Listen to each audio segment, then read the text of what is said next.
We, I believe, had looked at purgatory last time. Does that sound about right? Okay, all right. So, did we talk a little bit just basically about the fall of Rome? That was my next time notes was the rise and fall of Rome. And then Well, not the rise. We'd have to go back way back for the rise of Rome. But the fall of Rome, I'd already mentioned to you the date 410, which is a date you want to know. August 24th, if anyone wants to put that on your calendar. You can amaze your friends at work by saying, on this date, 410 AD, Alaric the Visigoth sacked Rome. And they'll look at you like you're very strange, which you probably are anyways. But he left 13 days later, sort of just he's just a visitor, just came to, check out the pools and stuff like that. The city itself was not seriously damaged by his visit.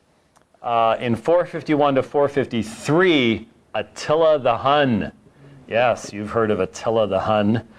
And it was not someone you used to work for either. Attila the Hun invaded Italy, 451 to 453. And 455, the Vandals overran Rome. And you can imagine why we use the term vandalism. Probably means the Vandals were not really builders. They were more destroyers than anything else. And finally, in 476, the traditional date of the end of the Western Roman Empire, Romulus Augustulus was deposed by the barbarian king Odoacer, Odoacer, and so that's pretty much it. So from 410 to 476, it's a period of time. You have to write it. No, I don't, because Kelly's not here. Oh, fair enough. Okay. Kelly had to work today, so that means I'm under no particularly impressive pressure to write on the board. But since you asked, and that was 476. The deposition of the final leader of the Western Roman Empire. When I say Western Roman Empire, Constantinople still stands, and it's the eastern seat. And of course, it had been the seat of power for quite some time at this point anyways. But the West has now declined. Now, what was the impact of the fall of Rome? We have often spoken of the great benefit of what was called the Pax Romana. The Pax Romana, the peace of Rome.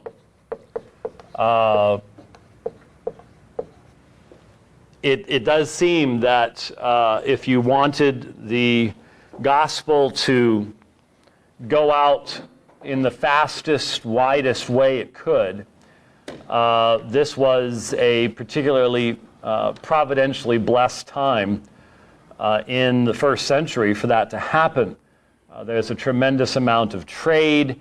The Roman Empire holds sway from Britain all the way into North Africa and into the Middle East. And so there is a tremendous amount of travel and ability to communicate, to send letters, things such as this.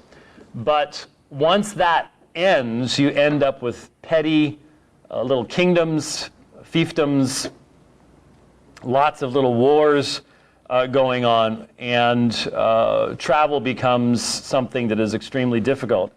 Trade plummets.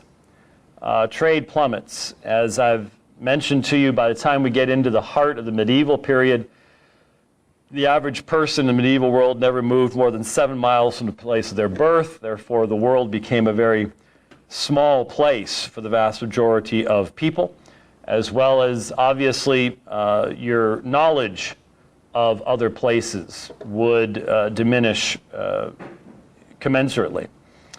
Population centers, cities, began to decline due to lack of trade. This ended up leading to feudalism, to where you have the little feudal lord living up in his castle, and he's got maybe some knights, and he's got serfs working the land for him, and that's about all there is to it. Not much room for things like universities and education, literacy, things like that. But cities, obviously, as we know, require trade and the ability to bring food in. If you can't have agriculture in certain areas and then the food from that agriculture being brought into the cities, you can't have cities. And all you had to do was watch a few episodes of The Walking Dead to realize that. I mean, that's pretty simple. But it is a reality in history as well. And so once the cities begin to become depopulated, then you don't have a basis for universities, education. You don't have markets for works of literature and literacy in the same way that you do at other times, so on and so forth. On international politics, you have splintering and factions. You no longer have a unified governmental system, and so you begin to get much more in the way of, not even of nation states. You just have little petty kingdoms that are very, very small, and that tend to war often with those around them, even though these would be small, relatively small battles, not the huge types of things we would think of. So this eventually leads to what is called feudalism. Feudalism was based upon land ownership. The landowner was a king if he owned lots of land, a lord if he owned a smaller amount. In England, he would be called an earl, followed by knights. These were the protectors. The producers were the serfs. The producers were the serfs. The priests were the prayers. So you've got protectors, producers, and prayers. The knights, the serfs, and the priests. This resulted in a very rigid class system that was hierarchical in nature. You knew who your master was. There was very little social mobility. It would be very rare for a serf to be able to ever have the opportunity of moving up. You could move down, but it was next to impossible to move up. Tragedy or disease or things like that could cause you to go downward, but upward, not really much of an opportunity. And this is going to prevail in Europe for a very long period of time, for centuries on end after the fall of the Roman Empire. And of course, an education decline in literacy. In education, Roman schools had been excellent. They had taught the 7 liberal arts, including rhetoric, music, history, mathematics, and we tend to forget this, and I was reminded of this. I may get a chance to mention this a little bit later on in the class, but to this day it remains a major thing, but especially up through the Renaissance, astrology was extremely prevalent, even amongst Christians. And there's different forms, obviously, and the distinction that we make between astrology and astronomy, we have astrophysicists and things like that, and we have high-powered instruments by which we scan the heavens. And I think it's interesting, we who live in cities, we rarely look upward anymore because the light pollution, you get to see Jupiter and Saturn and Mars and Venus once in a while. And just a matter of weeks ago, on a Wednesday night, I mentioned that I had seen online that the space station was going to be going right over Phoenix at like 8:06 or something like that. And we went outside and watched it very clearly go right across there. Just it was moving. And but generally, until you get out of the city, there ain't much to look at. It's just sort of a bland, yellowish sky. You get out of the city away from light pollution. Wow, there's a lot out there. It's gorgeous. And so man spent a lot of time, looking up at that because he didn't have any electric lights to sort of mess things up. And so there's a tremendous amount of astrology and a study of the conjunction of the planets, and you'll find liberal references to astrological conjunctions and things like that in papal pronouncements and stuff. It was just very much a part of human thought. But there is a decline, obviously. The Roman schools ceased to exist. And so monastic schools rose in importance. The monastery becomes a center of what's left of education. They taught Latin, though most monks knew little of such things as geometry or anything like that. Soon clerical literacy declined as well. Since they couldn't exegete the scriptures any longer, the sermon shrank down to a 10-minute homily. I remember Brother Broyles once after a sermon, Pastor Fry had gone a little short one day. And so Brother Broyles came over and said, well, I just want to remind you of what we heard once. He says, sermonettes make for Christianettes. And so the sermon shrinks down to about a 10-minute homily.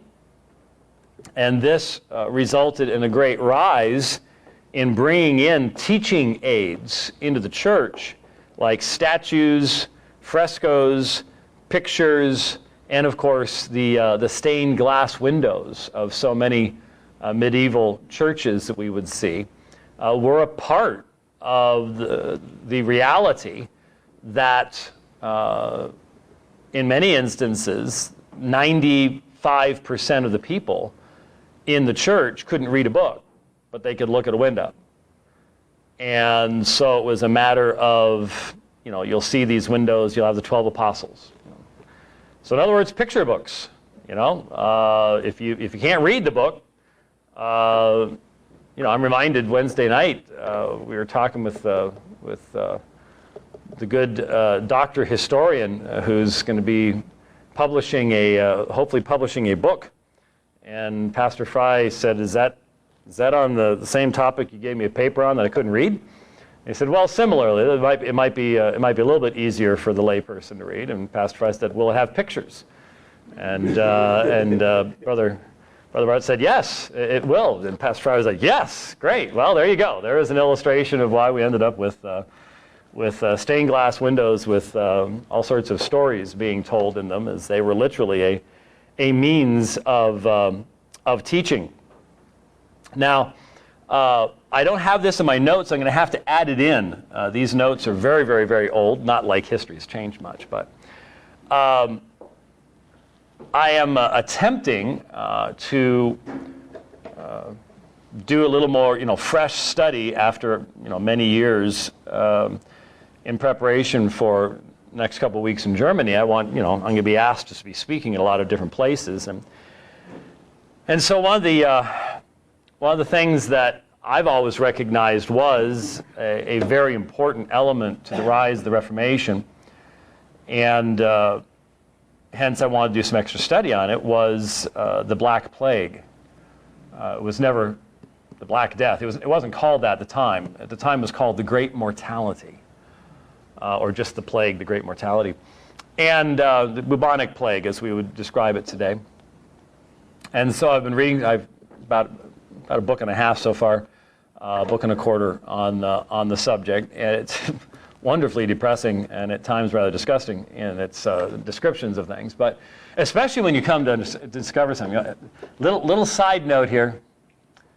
Probably not one of the things you expected to learn in Sunday school this morning, but. Theology matters. Some people say that once in a while, and we've seen a degradation in the Christian theology of the body, male and female relationships, family, marriage. We've seen tradition, the monastic tradition. Remember the Desert Fathers? We talked about the pillar saints. We talked about people that would, allow bugs to crawl through their teeth to demonstrate how godly they were and stuff like that. Well,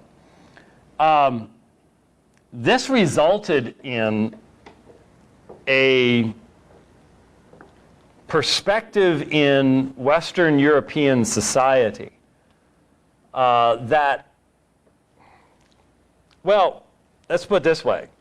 One of the great saintly aspects. We're going to look at the mystics later on that arose, especially during the medieval period. And you probably have heard of Catherine of Siena. One of the the great evidences of Catherine's sainthood and godliness was the fact that she lived her entire life without ever bathing. Because while in the East, Muslims had an emphasis upon ritual purification and hence bathing, in medieval Europe, it was not uncommon for a person in medieval Europe to go a year without changing their clothes. Because bathing was considered to be immodest. So, we're all sitting here going, I don't even want to think about that. No, don't even want to think about that. I personally am exceptionally thankful for something called deodorant. I think that's especially when you're in a elevator, a lift. It's just such a wonderful thing, and I'm glad I didn't live back then. But what does all this have to do with things? Well, the plague. The conditions were ripe for the plague, especially in cities. Most cities, Rome had developed aqueducts and indoor plumbing. But after the decline of Rome, most of the cities that began to arise after the turn of the millennium, when around 1100, we had an uptick in temperatures. We know this historically. This is something that historians have known for a long, long time. Al Gore just hasn't gotten this hint yet, but he has a Nobel Prize anyway, so it doesn't matter. But historically, around 1100, the temperature started to rise, and places even in Greenland that had never been plowed or used before began to be used for production of food, and in England and things like that. We find places. There are even names in England that go back to this time period that refer to vineyards, which even today cannot be used for growing those things. It's too cold. But they had in the past. You can tell by the pictures. You can tell by the artwork and the names. And there was a tremendous increase in human population because all of a sudden you can grow more food, more people. Well, that resulted in more cities, but these cities were not as advanced as they had been during the Roman period. And even into modern period, have you ever heard the phrase, look out below? You know where it came from? Yeah, some people do, some people don't. You may not want to find out where it came from, but you're going to find out about now. It came from the fact that if you lived on an upper floor of a building in a city, you had something called a chamber pot because you didn't have a toilet. And you know how you emptied your chamber pot? You threw it in the street. Not the pot, what was in it, you threw it in the street. And so you had to repeat 3 times in a row. Look out below, look out below, look out below, then you checked it out the window. Can you imagine what cities smelled like? Because you not only had that, then you had the animals and the horses going up and down and so on and so forth. Modern sanitary conditions and things like that just didn't exist, and hence gave tremendous grounds for disease and things like that. One of the reasons that human life expectancy was considerably shorter during this period of time than it would be today. Well, what's interesting is most people know that the plague struck Europe starting in late 1347 and extending through 1350, so about 2.5 years time period, really 1348 especially, 48 into 49 tapering out in 50. We'll talk about this more later on. The numbers are interesting as to the argumentation. Historically, it has been said that 1 out of every 3 people died. A lot of modern studies that have been based upon actually examining the records of the time as far as burials and tax records, things like that, suggest that some places it was as high as 2/3. And in some cities, 75%. Many people thought it was the end of the world. It'd be pretty, if Hal Lindsey had been around back then, it would have been real easy to tie everything together, and that this is it. All the plagues, the dark, anything from the book of Revelation did get used during this time period as an explanation for what was going on.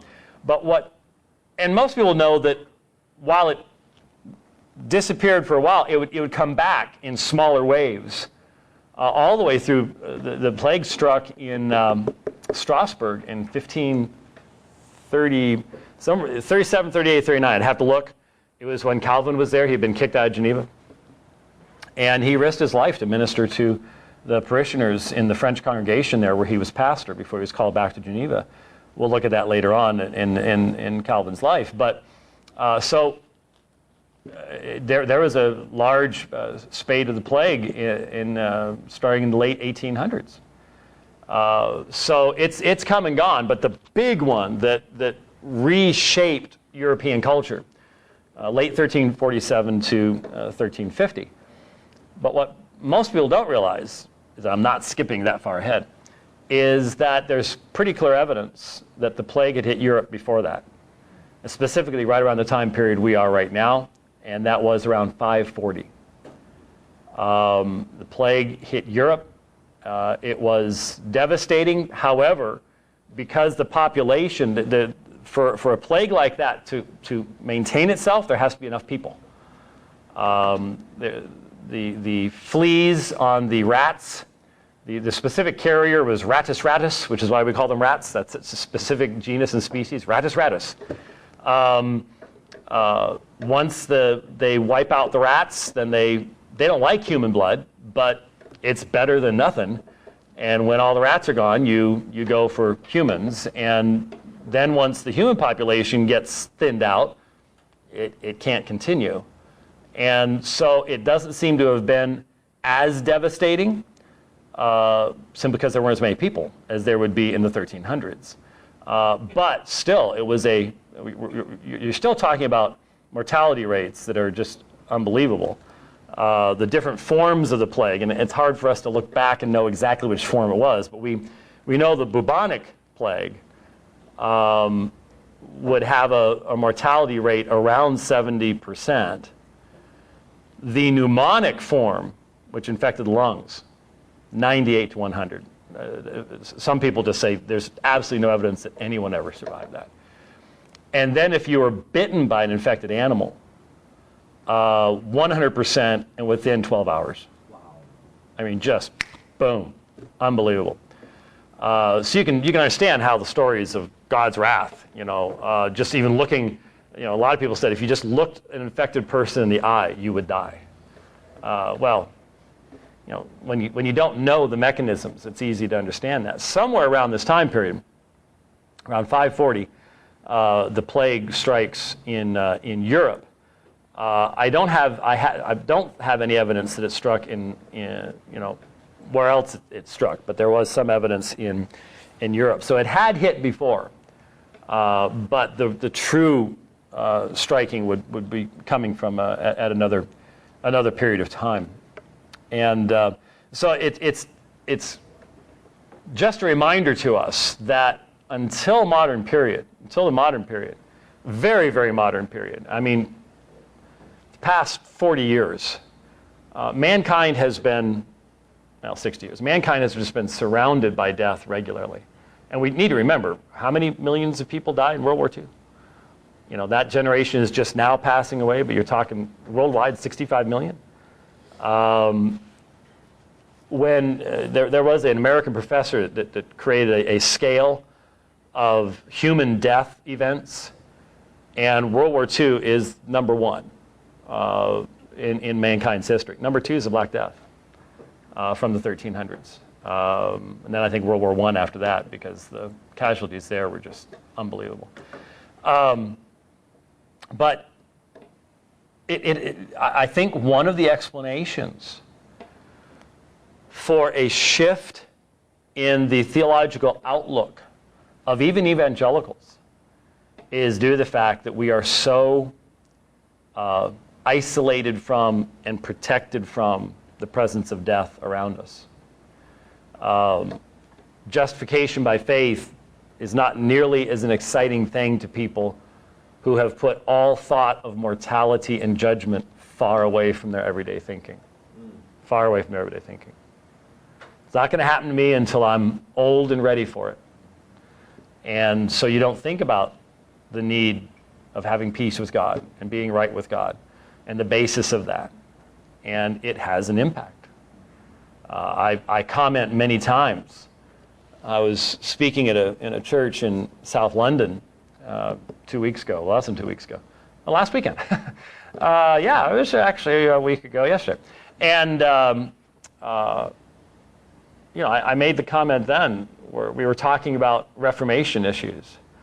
And I said, we could have filled this place up if we would have talked about prophecy or Christian finances or something like that. But there's a reason why people are not nearly as focused upon the importance of these things. And a lot of it has to do with what's gone on around us. There's no question about it. So it is fascinating to keep that in mind. And of course, we will pick up the issue of the Black Death and things like that as we move on during this time period. We still have things to cover between now and then. Now, it is interesting to me to look at my notes that I developed in teaching church history coming up on 30 years ago now, and to look at the section on the rise of Islam. Obviously, it is a subject that I've now written a fairly lengthy book on, and that was just simply on the Quran, though I use the Quran as an introduction to all of Islamic theology.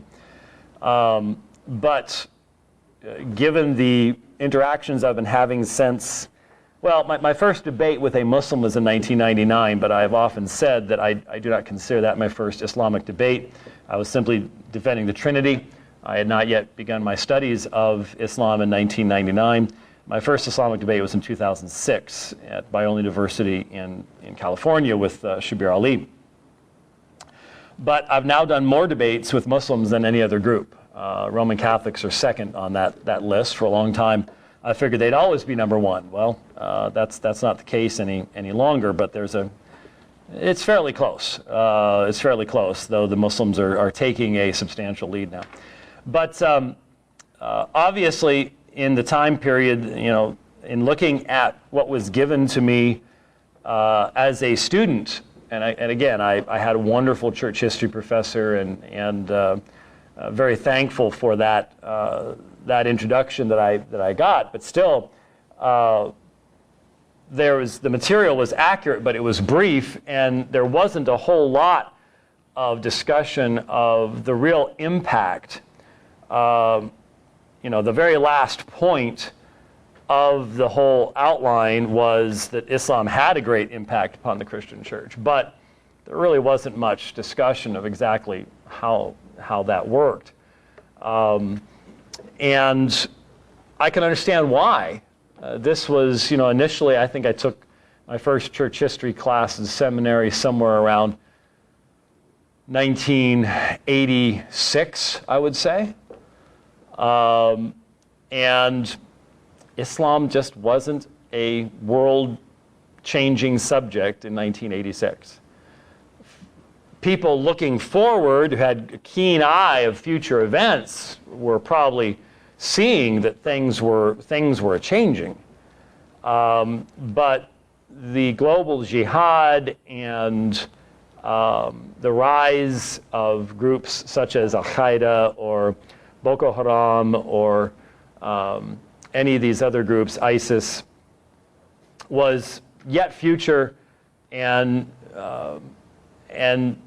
the soil of that was not yet clearly able to be seen. And so many generations of Christians have lived and died and not given much thought to Islam outside of it being a missions field. And of course, there have been many missionaries sent out by good Reformed churches to Muslim lands.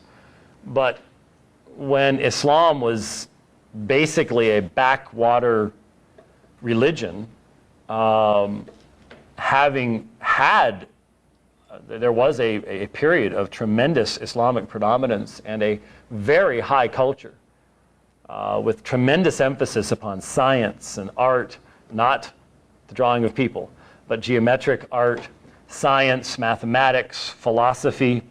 A man named Averroes. That culture was actually brought down by the form of Islam that we struggle with globally today.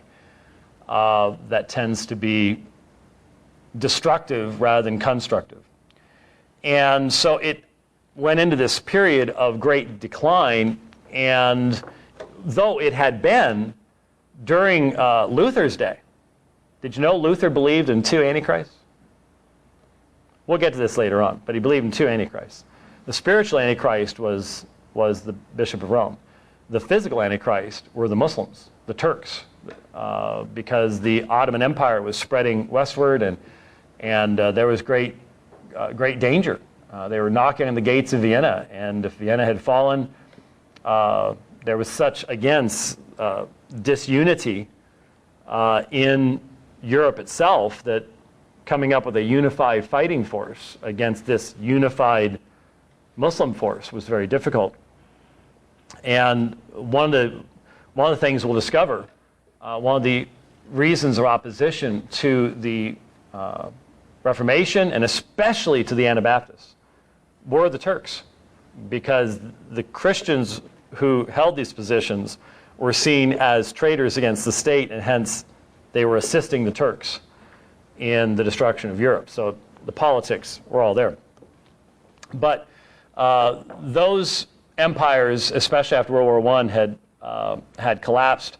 The last caliph had been deposed after World War I, and Islam seemed to be on the decline as just a cultural artifact. Well, as we know, that's no longer the case, even though one might argue about what the state of health of the Islamic faith is in the world today. So it is interesting to look at the relatively small amount of information that was given in 1986, and it's a function of where we were then, and who knew that 15 years later, in 2001, all of that was going to change in one amazing morning, as I would imagine almost everybody in here can recall. I'm looking at some of the younger people and starting to realize, oh my goodness, there are actually people that don't remember September 11th that are getting close to the age of majority. It won't be long. It's hard for those of us that can remember so clearly. It was the guy who's organized our trip in a couple of weeks, was the one who called me from Florida. And he said, "Are you watching this?" And I'm like, "Watching what?" And I turned on the TV and started joining everybody else. And that was the first day of classes. That was the one year I taught at Grace Christian School, right before it closed. And I was teaching high school Bible. And I remember going in there that day and saying to those young people, "You have no idea, but your lives changed radically this morning. You have no idea how much your lives will change because of what happened today." And what's interesting is one of the problem students I had in that class, and he was a problem student,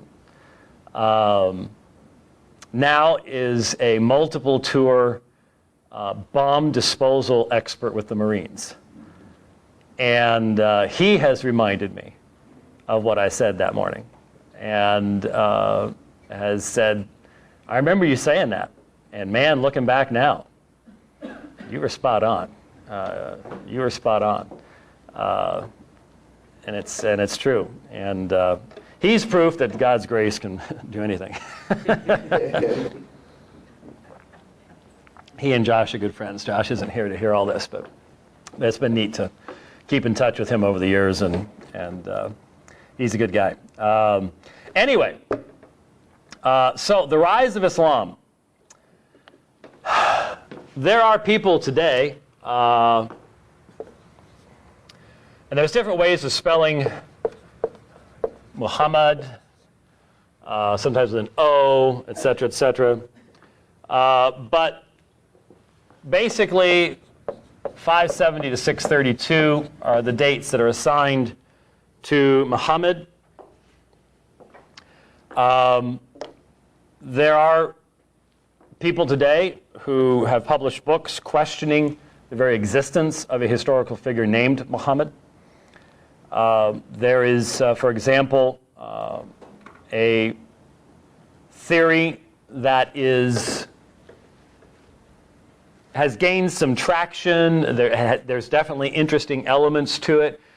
I am a person who believes very strongly that we need to be very, very careful in the argumentation we use against someone else. Any arguments we use against someone else must be consistent with the arguments we use in defense of our own faith.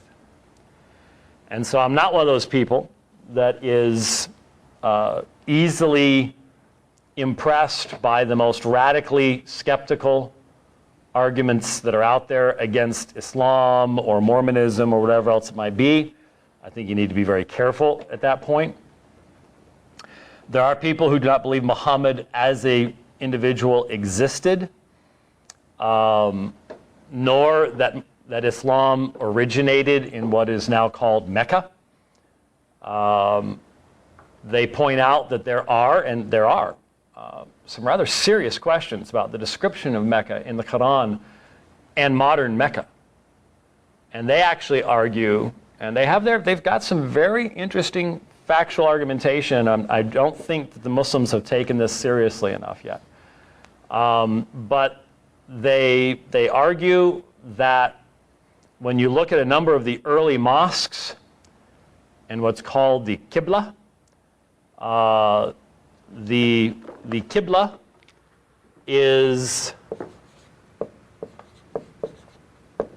the architectural structure that points you toward, it's where you're supposed to pray towards. So if you go over here on I-17 to the large mosque that has been built right along I-17, what is it, between Northern and Glendale, or Glendale and Bethany, I forget where it is, but somewhere along there. If you look at the structure, you will find that it has a Qibla, and the Qibla will be pointing the shortest direction to Mecca. And so everything in the mosque, in the place of prayer, will be oriented so that when you bow down, you're facing toward the Kaaba in the great mosque in Mecca. Well, people point out that some of the earliest Islamic structures are not pointed at Mecca. They're not even pointed at Jerusalem. They're pointed at a place called Petra. And when you look at Petra and you read the Quran, the geographic stuff lines up. It's a fascinating theory. It's a fascinating theory. If that were the case, it would cast a lot of doubt on the idea that there was an actual historical individual named Muhammad. But the problem is, so much of this stuff remains extremely theoretical. And the vast majority of Muslims with which you're going to be dealing have a very fixed historical understanding of who Muhammad was. And so in general, I deal with what they are talking about because you can make a very strong argument regarding the inconsistencies of Muhammad's teachings with that of the Bible. But at the same time, I obviously think that some of this material is quite fascinating. We just have to be very consistent and not rush things. We can't do what we did with the alleged Markan fragments a few years ago, going back to the first century of the Gospel of Mark. That hasn't panned out, and some people jumped the gun on that. Well, I think you need to be very careful with some of this material as well. And so, assuming that there was someone named Muhammad, and given that there are volumes of stories about Muhammad, what Muhammad said and did, called the Hadith literature. And when I say volumes, the Sunni, We'll talk about these divisions later on. But the Sunni have their hadith, the Shia have theirs. The Shia hadith are really weird. I'll be perfectly honest with you. The Sunni hadith takes much more of what we would consider a historical nature or flavor to it. But when I say volumes, the two most authoritative collections of hadith are those, and these are collected 300 years after Muhammad, but are those of what's called Sahih al-Bukhari and Sahih Muslim. Sahih means sound. So these are the sound narrations of hadith by Muslim and Bukhari, and those are 8 and 9 volumes respectively, containing thousands of individual hadith. Many of them are repetitive, but still containing thousands of hadith. There are 6 sets of Sunan Abu Dawud and some others of the hadith that it's difficult for me to read all of that. I've read all of Bukhari and Muslim and major portions of Jami' at-Tirmidhi and Sunan Abu Dawud and things like that. Spent a lot of time on this. It's difficult for me to think that all of these different stories all go back to pure mythology. There's so many different directions in which they've come, and yeah, they're clearly oral stories that have been passed down over time. It's possible, but it just seems a little bit of a stretch to me that there wasn't someone named Muhammad. Now, there's obviously great expansion, and yeah, there's obviously stuff in there that Muhammad never said or did. That's clear. But it just seems to me that it's rather difficult to come up with the idea there never was a guy named Muhammad. So what we'll do next time that we get together is we'll look at the Islamic view of Muhammad, their story of his life, and then look at the expansion of Islam. I'm not going to have time to go into all the theology and things like that. We could spend way too much time. I'm going to try to stay primarily on the historical aspects, but do need to make some application, I think, in light of how important Islam has become in our modern world. But we'll pick up with Muhammad on the next time, which will be next week. I am here for a few weeks. Yay. So let's close our time with a word of prayer. Our Heavenly Father, once again, we thank you for the freedom we've had to consider the history of your work in this world.